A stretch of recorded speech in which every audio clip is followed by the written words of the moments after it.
welcome back to the second part of this tutorial. If this is your first time of coming across my channel, welcome. I share tutorial videos and pattern drafting. So in this particular part of this video, I'll be sharing with you all how to assemble or join all of these drafted pieces which you already did in the first part of this tutorial. So I've gone ahead to cut out on my fabric, so I'd advise you go on ahead to watch the first part of this tutorial, which is the drafting part. And I also went ahead to add my stitching and sewing allowance and also my joining allowance all around this piece I have right here with me. So after that, I'll remove all of these pins I used in pinning this fabric to my paper, and I'll go ahead now to iron, which I've already done here. I ironed my stay to the back waistline, the back part of this top, and that is it. So I'll be working with the cup area now. So I'm going to spread this cup area open for you all to see what it looks like, and the next thing I'll do is to place my lining on the right side of this my fabric.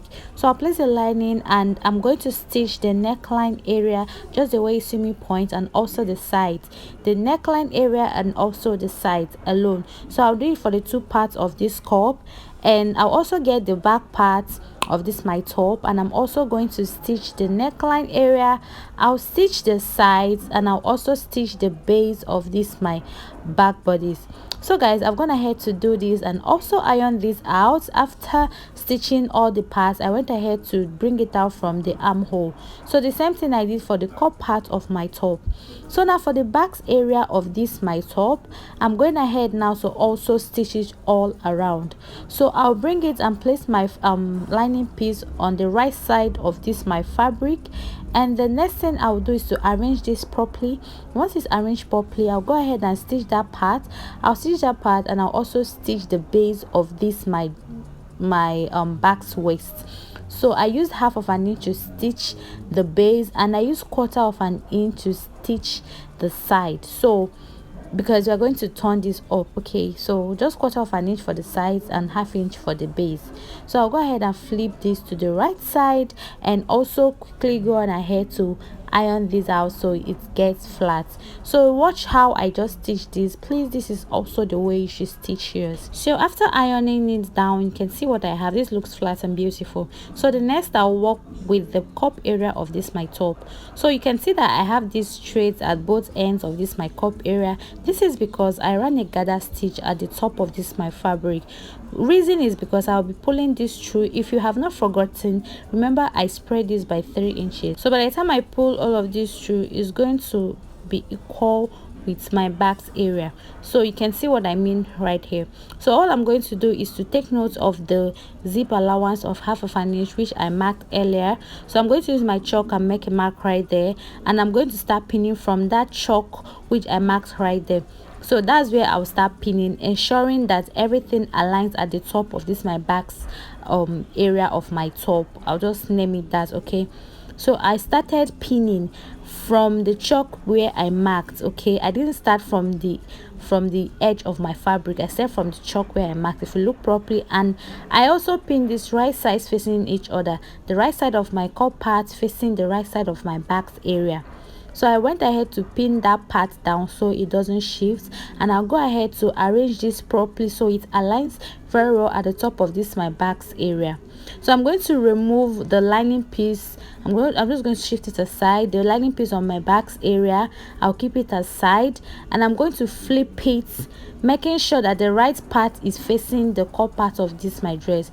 So thereby, by doing this, the whole of the cup area will be inside. So it will be inside, and the lining from the back's area will be covering the lining on my cup area. So I might not be explaining this properly, or you might not understand, but trust me, while doing this you definitely understand how I went about this, and it's very easy. So after pinning this, I'll go ahead and stitch by half of an inch. So I've gone ahead to stitch this, and I turned it out from the side. So you're going to have exactly this. Trust me, while sewing this is much easier than it looks right here, okay. So I'll keep that aside now because I want to start joining my front piece and my back piece together. So I'm going to get my back piece and place it right sides facing each other with my front piece. So firstly, I'm going to join on the shoulder. So to join this on the shoulder, I'm going to make sure I join lining to lining and fabric to fabric just like this right sides facing each other. So by the time I join this way, I'm going to stitch using just half of an inch. So I'm not going to use more than half of an inch. I'm just going to use half of an inch to stitch. So you can see, make sure lining to lining facing each other and fabric to fabric. So after that, I'll also go ahead to fix my zipper. Please make use of an invisible open zipper. So after fixing my zipper, I'll go ahead to also join the sides using 1-inch sewing allowance, which I gave to this dress while I was drafting, if you can still remember. So this is what the inside looks like, and I'll flip it over to the right side for you to have a proper view of what I mean. So you can see I fixed my zipper, and please do ensure you use an invisible open zipper just like I did right here, so it can open up very well. So after joining for that shoulder part, you can see what I have. So you can see that the inside of this top is very neat. There is no unnecessary thread on it and all of that. So while stitching, arrange all your fabrics properly, and that is just that. So the next I'll go on ahead to do is to draft up for my sleeve. So here's the remnant of the fabrics I have, and I'll be making use of everything I have right here. So I'll start by drafting a basic sleeve. So at the top of this my fabric, I'm just going to draw a line across, which is going to be my starting point, and I'll be starting all my measurements from there. So from there, I'm going to mark about 3 inches, which is going to be my cap length. Okay, so I'll also mark my sleeve length of 19 inches.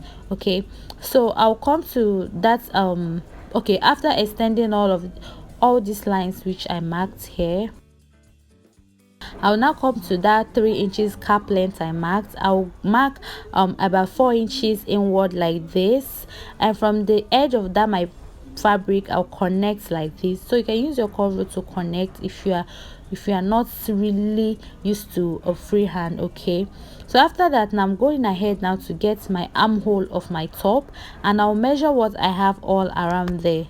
So after measuring, you can see that I have 8 inches. That's actually where it stopped, 8 inches. So I'll simply go on ahead now on that line where I marked my cap length. I'll mark that 8 inches, which is my armhole, and also add 1 inch extra, which is going to serve as my stitching allowance. So because this dress is not going to because this sleeve is never going to be fitted, I'll be making use of everything I have just on that area. So you can see what I have there is 11 inches. So I went ahead to mark 11 inches because later on I'll be pleating this. So I'll connect from that the top part all the way to the end of this my sleeve. So guys, after this, now the next I'll go ahead to do is to add 1/2 inch joining allowance, because I'll be joining this sleeve to the band, which I'll be also cutting right after this. So I'm going to cut exactly the same way which I drafted, and at that top area of my armhole, if you watch closely, you will notice that I moved away by 1/2 inch away from the chalk I marked right here.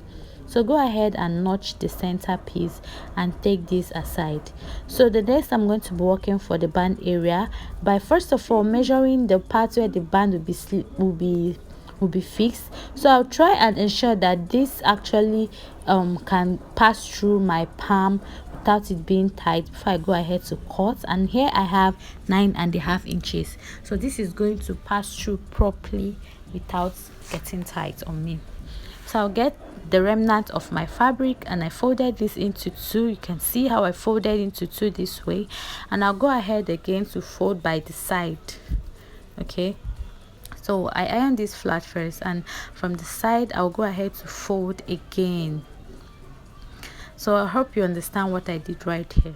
So from the folded edge, I'm going to start by dividing my wrists into 2, but before that, the length of the band I'm working with here is 3 inches, so I'll add extra 1/2 inch, which is also going to serve as a joining allowance to the sleeve part of this my dress. And for the circumference of my wrists, I had 9.5 inches, so I marked it right there. I divided it into 2 and also added 1.5 inch, which is going to serve as my stitching on my joining allowance. So after that, I went ahead to retake this measurement to ensure that I also have what I marked out earlier. So you can see I've gone ahead now to mark this out, and I went ahead to fit it on my wrist, and it's not tight at all. So all I'm going to do now is to cut out the second part of this my band.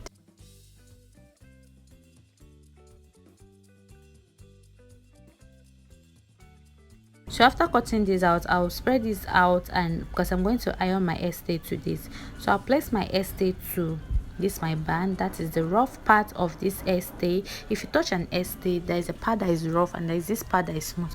The rough part is the part which gums perfectly to your fabric. So that's the part I ironed on this my band, and after ironing, this is what I have right here. So because I ironed this out, this has given me a crease line, so I'm going to make a point right there, and on my sleeve I'll fold it into two and notch the base of my sleeve, and I'm going to just keep that my sleeve aside. So for this my band, I'm going to also take note of the middle part, which is yeah, the middle part actually. So I use this chalk to highlight it to be brighter. So the next I'm going to do is to make sure I get that my wrist circumference divided into two.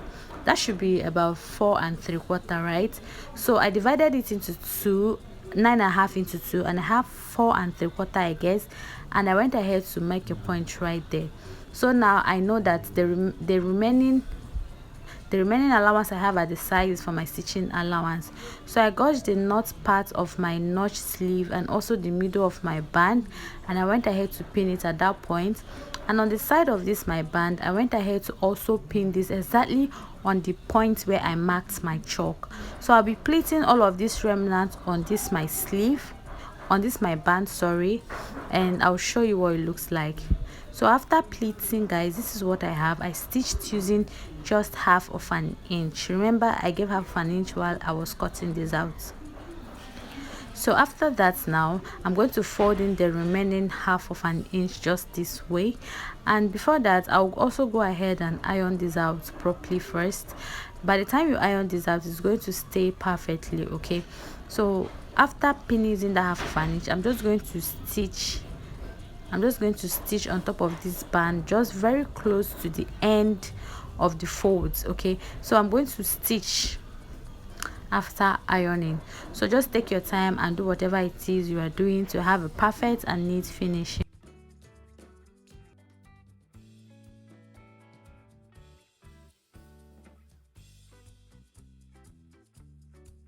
So after stitching that top part, you're going to fold it this way, and you're going to stitch here as well using that 1 inch seam stitching allowance given to it. So guys, I've gone ahead to do that, and I just want to show you how to easily remove this paper that is always on our fabric. So you just have to place a very hot iron on top of the paper. You can see that this one, I'm yet to remove it.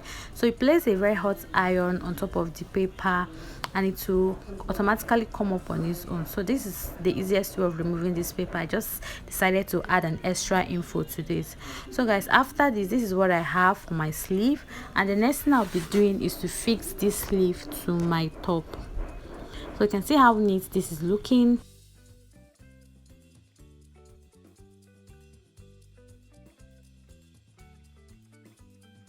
So that's it. And right now, to my sewing machine, I went ahead to get the armhole area of my top, and I'll also get my sleeve as well. All I'm going to do is to get the parts where I joined. I'm going to open this up because I always stitch my seam open. So I also open that of my top, and I'll make sure I pin those two parts together. If you watch closely, you will understand what I'm doing right there. So for the notched part on my sleeve, I'm going to ensure I pin it exactly on the joining I have on my shoulder. Okay, so you can see right there, I will go ahead now and pin this right there on my shoulder. So by the time you do this, every other part is definitely going to align. So but I'll just turn this to the wrong side so that it will be easier for me to pin, okay? Because I was finding it a bit difficult to pin from the right sides. So it's actually the same thing, but turning it to the wrong side will be easier for you.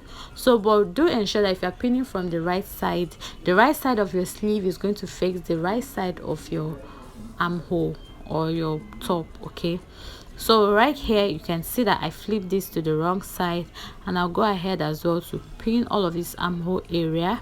And guys, after pinning, I'll just simply go on ahead now to stitch all around this armhole on my sleeve.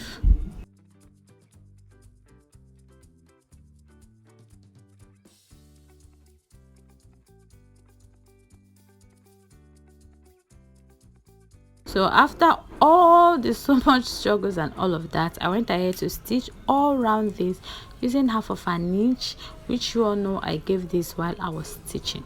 Sorry, while I was cutting this out. I don't know why I keep saying stitching. I'm done. I don't just know why. Okay, that aside, so after stitching all of this is going to correspond accurately, guys. So guys, now after stitching that, I'm going to flip this to the right side for you all to see what it looks like. And that is simply all you have to do for this top. That's the simple way you have to do it. So thank you so much for watching, and here comes the end of this tutorial. If you've come this far watching this video and you're yet to subscribe, I urge you to please do so. So here's the end result of what I got after the whole struggles and puzzles. Okay, so you can see how beautiful and nice this is already looking. I would like you to try this out, guys, honestly speaking. And thank you all to all my subscribers. To be honest and sincere with you all, I don't take your subscriptions for granted, and never will I ever take it for granted. Thank you so much for all you do for me right here on this channel. I'm really grateful. Try this out on your own, and trust me, you would love this dress. So I have a little story. After making this dress, I sold it to my friend because she loved the outcome. It was super beautiful. So guys, see you next time on this same channel. Bye.